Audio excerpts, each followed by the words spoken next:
অনেক দেখেছি যে টিস্যু পেপার দিয়ে বোতলের মুখ আটকে দিলে পানি পড়ে না। সো আমি এটা ট্রাই করার জন্য একটা বোতল নিয়েছি। তার মধ্যে ঠক, ঠক, ঠক, ঠক, ঠক, ঠক করে একটু দুষ্টু পানি ঢেলে দিলাম।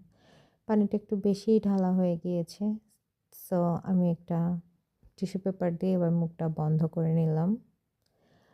মুখের উপরে টিস্যু পেপারটা দিয়ে হালকা করে চারিদিক থেকে টিস্যু পেপারটা বাড়তি অংশটা সরিয়ে ফেলতে হবে।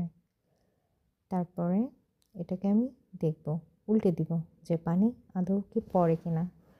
সো আমি এখন এটাকে উল্টাবো। উল্টে দিলাম।